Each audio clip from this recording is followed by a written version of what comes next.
everyone, happy Memorial Day weekend.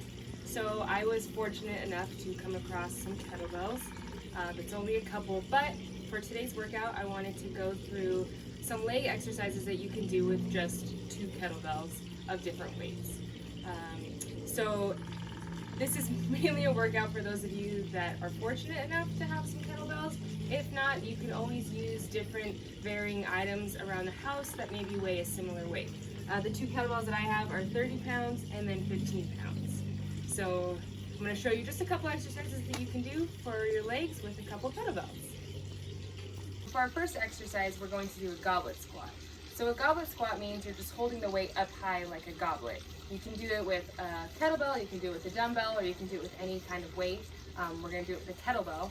But before I pick it up to use it, I just want to make sure that you guys know how to pick up a kettlebell safely. As with any weight, really, you don't want to pick it up where you're rounding your back and then lifting it, because that's putting a lot of strain on your low back and you can hurt yourself. So no matter what, you always want to keep your back flat, use your legs, use your butt, keep your core tight, and then pick up the weight up this way.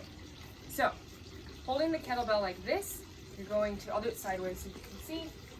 You want to make sure that feet are a little bit wider, about shoulder width, and you're just going to sit back and then squeeze those glutes up.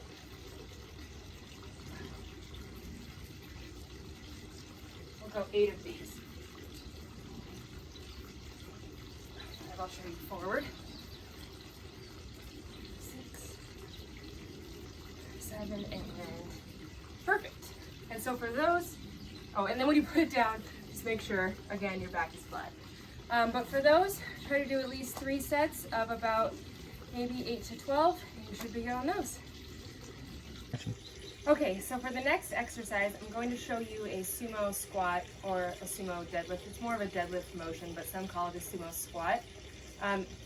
If you have varying weights, generally you can go a bit heavier on this one than you can with a goblet squat, but choose whatever weight, with any of these exercises, choose whatever weight feels most comfortable for you at whatever level you're at currently. So with the sumo squat, I'll show you starting sideways. You want the handle obviously facing you here. When you grab the handle of a kettlebell, what you want to think about doing is pretending like you're trying to break the handle as if you're trying to break a twig in half. So that helps you create all this tension in your body before you even lift up the kettlebell. That way your core is tight, your torso is tight, your legs are tight, and you're not going to hurt yourself. So just kind of twisting it in. As you can see, my back engages a little bit. My back is flat, hips are back, chest is up so I'm not rounded, and then just squeezing glutes up and then back down. So it's more of a deadlift kind of a motion than a squat. Just lifting it up this way. This is going to target more of your glutes, your hamstrings, and even your back, upper back, everything's tight. Do a couple more reps. One more. And good. And that is a sumo deadlift. Okay, so for this next exercise, we're going to do reverse lunges with the kettlebell. I'm going to go with the smaller one for this exercise, but again, choose whatever weight works for you. So when you're using the kettlebell for lunges, you can hold it a varying different ways. I mean, you could even just hold it like a luggage, basically, and lunge back. But I'm going to hold it up high so it's closer to my body. So when you do that, you have the edge of the kettlebell. You want to kind of have like this part of your hand up against that neck of the kettlebell and bring it close to your body.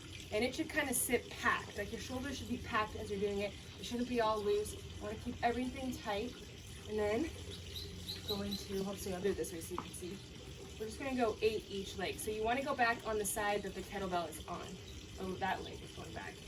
So you're just going to leg back and then come back out. Leg back.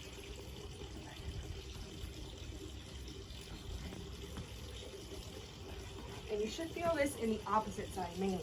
You should feel it in, you're going this way and your left side. That's the one doing all the work. And then you'll switch. Again, shoulders packed, kettlebell's close to your body. Now I'm going to be working my right leg.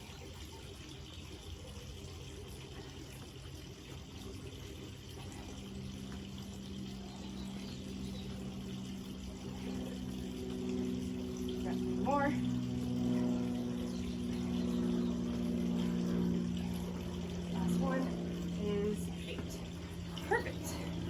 make sure you put it down safely. Action. Okay, so for this next exercise, we're going to do reverse lunges with the kettlebell. I'm going to go with the smaller one for this exercise, but again, choose whatever weight works for you. So when you're using the kettlebell for lunges, you can hold it a varying different ways. I mean, you could even just hold it like a luggage, basically, and lunge back. But I'm going to hold it up high so it's closer to my body. So when you do that, you have the edge of the kettlebell. You want to kind of have like this part of your hand up against that neck of the kettlebell and bring it close to your body. And it should kind of sit packed, like your shoulders should be packed as you're doing it. It shouldn't be all loose. You want to keep everything tight. And then going to, hopefully I'll do it this way so you can see. We're just going to go 8 each leg. So you want to go back on the side that the kettlebell is on. Oh, that leg is going back. So you're just going to lie back and then come back out. Lie back.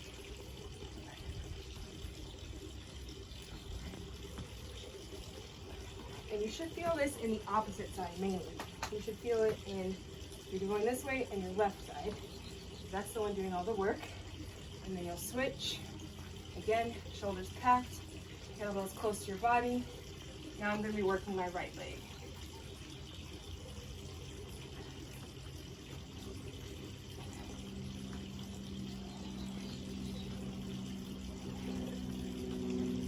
Got 3 more.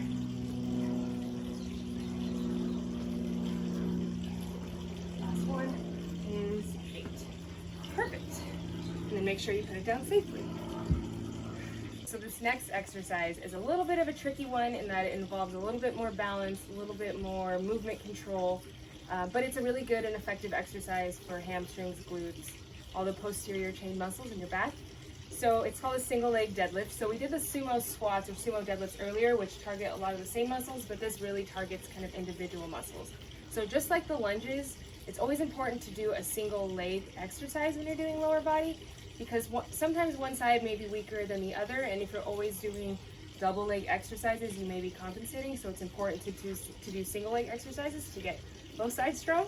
So for the single leg deadlift, you want to think that you're hinging around your hips, which you are. You're hinging around your hips. So it's not really like a squat where you're bending a lot at the knees.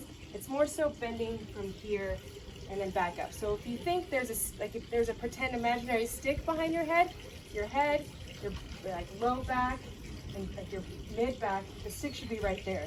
And so you're keeping that stick there and you're teetering down and then you're coming back up. So same thing when you have the kettlebell.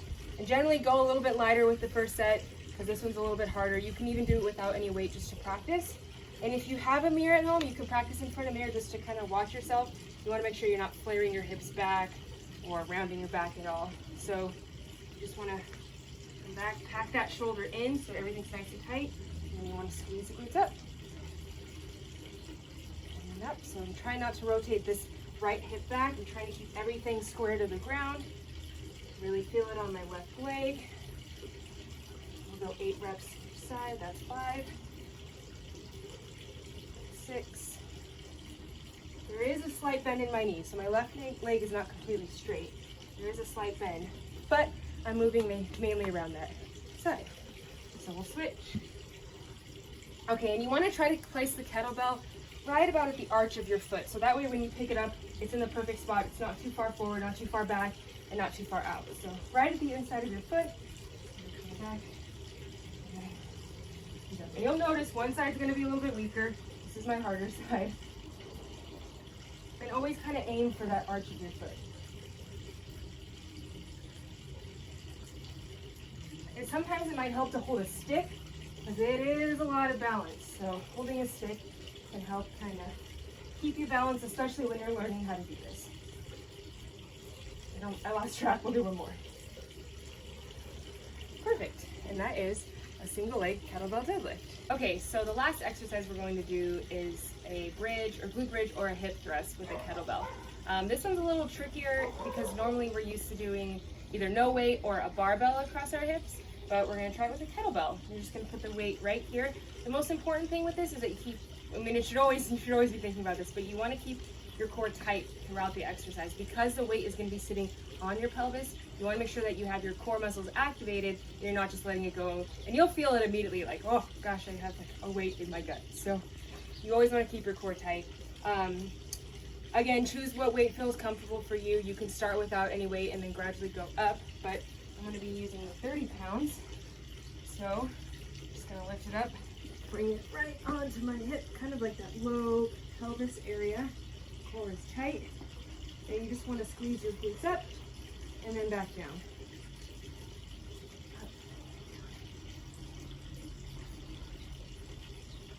Generally, you can go a bit more reps on these. So about 12. Keep that core tight.